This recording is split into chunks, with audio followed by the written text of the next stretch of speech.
Assalamualaikum warahmatullahi wabarakatuh. Imam Syafi'i adalah satu tokoh besar dalam keilmuan Islam dunia. Imam Syafi'i dikenal dengan sebutan Nasir As-Sunnah, sang pembela sunnah atau hadis, dan tokoh penyair hikmah yang nasihat-nasihatnya penuh hikmah dan kuat makna. Marilah kita jadikan renungan dan motivasi perbaikan diri syair berikut dari Imam Syafi'i. Siapa yang kemuliaannya adalah dunia dan hiasannya, maka kemuliaannya itu akan segera hilang dan fana. Ketahuilah, jika harta simpanan bumi adalah emas, jadikanlah harta simpananmu adalah iman dan takwa. Wahai yang mengumpulkan harta seraya berharap untung karenanya, makanlah sesukamu dan dahulukan yang bermanfaat bagi timbangan di hari kemudian. Janganlah menjadi seperti orang yang ketika maut menjemput, barulah ia berwasiat, sepertiga hartaku untuk orang-orang miskin.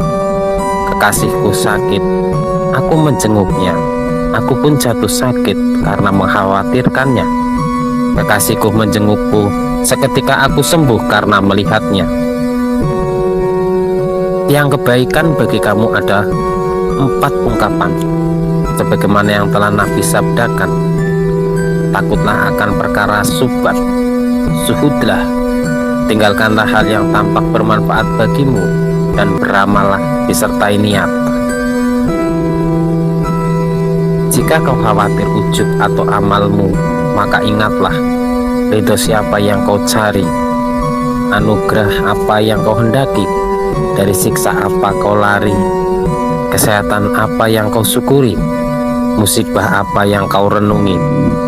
Jika kau merenungi salah satunya, niscaya amal yang kau kerjakan akan tampak kecil. 3 amal paling berat dan baik, yaitu bermurah hati saat kekurangan, bersikap warak dalam kesendirian, menyampaikan kebenaran di hadapan orang-orang yang ditakuti dan diharapkan. Orang yang paling zalim kepada dirinya sendiri adalah yang berharap kasih sayang orang-orang yang tidak menghargainya. Permata seseorang ada 3 hal: menyembunyikan kemiskinan sehingga mereka menyangka kau orang kaya karena tak meminta-minta, memendam amarah sehingga mereka mengira kau sedang senang, menutup-nutupi kesulitan sehingga mereka mengira kau bahagia. Kebaikan dunia dan akhirat ada pada 5 hal: kaya jiwa, menahan diri dari menyakiti, usaha yang halal, berpakaian ketakwaan, percaya kepada Allah dalam setiap keadaan.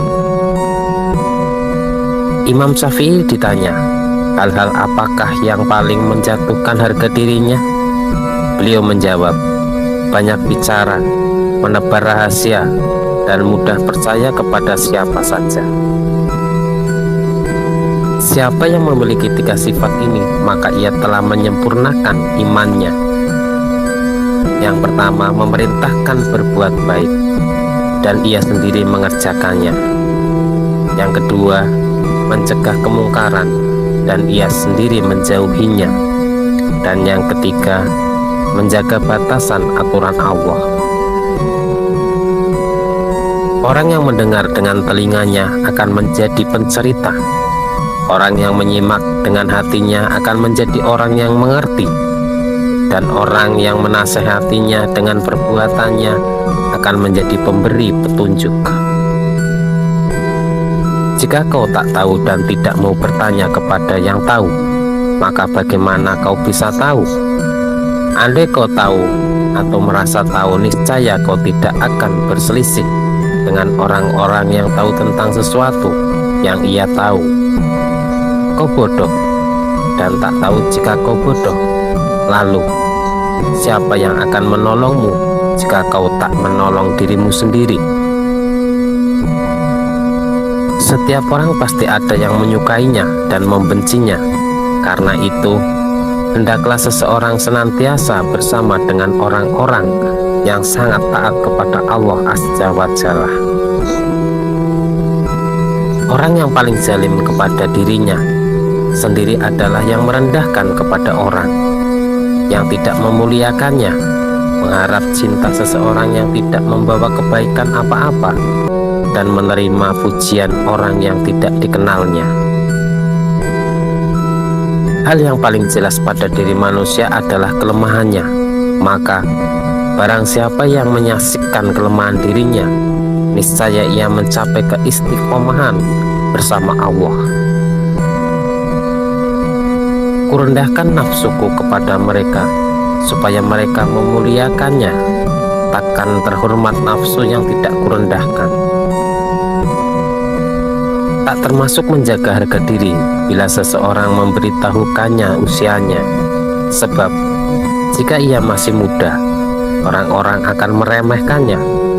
Dan jika ia sudah tua, orang-orang akan menganggapnya renta. Seseorang meraih kesuksesan, lalu tinggilah reputasinya, hingga dipuji untuk sesuatu yang tidak dikerjakannya. Sedangkan lihat pecundang, bila telah lengkap aibnya, ia celaka dan dihina untuk sesuatu yang dilakukannya. Biarkanlah hari-hari berbuat apa yang dimaui. Lapang dadalah bila takdir telah pasti. Jangan gusar karena musibah-musibah dunia, karena tidaklah abadi. Kumatikan ketamakan, kutenangkan jiwaku. Jiwa menjadi hina selama masih tamak. Kuhidupkan sikap qanaah yang sebelumnya mati. Menghidupkannya adalah harga diri yang terjaga. Kala hatiku telah gelap dan jalan-jalanku sempit, kujadikan harapanku sebagai tangga menuju ampunanmu. Terasa besar dosaku, namun setelah dihubungkan dengan ampunanmu, Tuhanku, ampunanmu lebih besar. Kau senantiasa pengampunan. Engkau bermurah hati dan mengampuni dosaku sebagai suatu anugerah dan karunia. Jika engkau menyiksaku, aku tidak akan putus asa walaupun jiwa ini masih ke jahanam bersama ragaku. Jika tidak karenamu, niscaya tidak seorang abid pun tergoda oleh iblis. Bagaimana mungkin, sedang ia telah menggoda Adam, kekasihmu. Aku telah berbuat dosa seraya mengetahui kadarnya. Dan aku tahu Allah akan mengampuni dengan kasih sayangnya. Kita mencela zaman, padahal celah itu ada pada diri kita. Kitalah yang menjadi celah bagi zaman kita. Kita mencaci zaman tak berdosa. Andai zaman itu bisa bicara, niscaya kitalah yang dicacinya. Dari dunia ini aku akan pergi. Dari handai tolan aku akan berpisah. Hanya dengan segelas harapan aku berbekal dan kepada Tuhan aku akan kembali. Tapi aku tidak tahu kemana ruh jasad ini akan menuju. Mungkin ke surga, mungkin ke neraka. Demikian syair-syair Imam Syafi'i, semoga menjadi nasihat renungan kita, motivasi kita untuk perbaikan diri ke depannya. Semoga bermanfaat. Assalamualaikum warahmatullahi wabarakatuh.